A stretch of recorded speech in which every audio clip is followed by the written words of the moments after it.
kalau boleh lah, kalau saya boleh bagi pandangan kepada ahli UMNO yang masih nak mendengar pandangan lah. Sebab you dah buang hak saya sebagai ahli, so maknanya saya juga tergantung tanggungjawab saya lah untuk pegang pada parti dan sebagainya. So, saya bagi pandangan sebagai individu. Pandangan saya ialah UMNO kena berhenti ambil shortcut.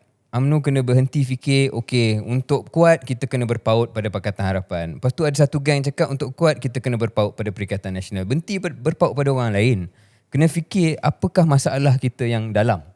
Ataupun masalah UMNO sendiri yang perlu dihadapi. Ini salahkan DAP, salahkan Perikatan Nasional, salahkan pengkhianat, salahkan Muhyiddin, salahkan Mahathir, semua orang salah lah.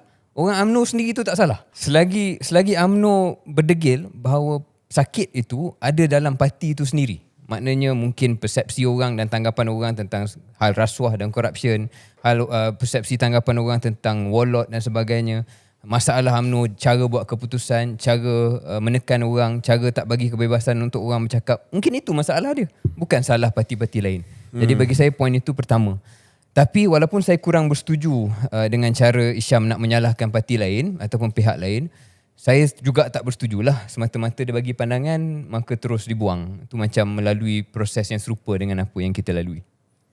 Ya, okey, saya nak cuba memberi sedikit pendirian yang berbeza lah daripada biasa, Syaril.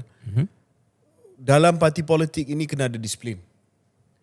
Okay. Kalau kita jadi presiden pun, kena ada parti politik yang ada disiplin yang tinggi, yang pegang kepada keputusan jemaah, yang tidak memberi ruang yang terlalu besar untuk kritikan dibuat secara umum ataupun di khalayak dan tidak dibawa masuk ke dalam mesyuarat. Ini kenyataan yang dikeluarkan oleh Ashraf Wajdi, Setiausaha Agung UMNO.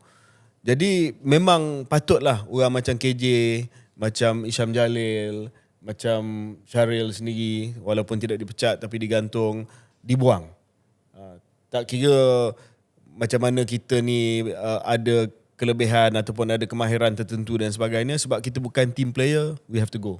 Okay. Itu argument dia lah. You buy that argument?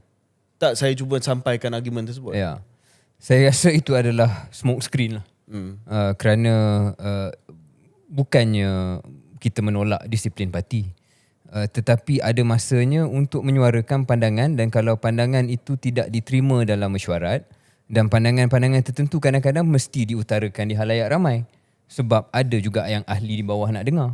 Ada juga kenyataan-kenyataan yang umum dan orang awam perlu dengar. Kalau nak menjadi hanya quote-unquote team player, hanya bercakap dalam kelompok tertutup sahaja, mesyuarat tertutup sahaja, buat apa kita jadi ahli politik aja?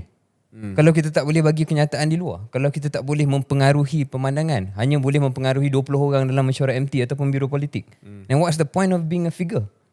Might as well you just bagi jadi kambing biri-biri saja. So bagi saya betul disiplin tu wujud dan perlu wujud, tapi dia bukan mutlak. Tak ada apa yang mutlak dalam dunia ini. Dalam soal peraturan manusia ni tak ada apa yang mutlak. So janganlah menggunakan alasan disiplin tu untuk menutup semua ruang.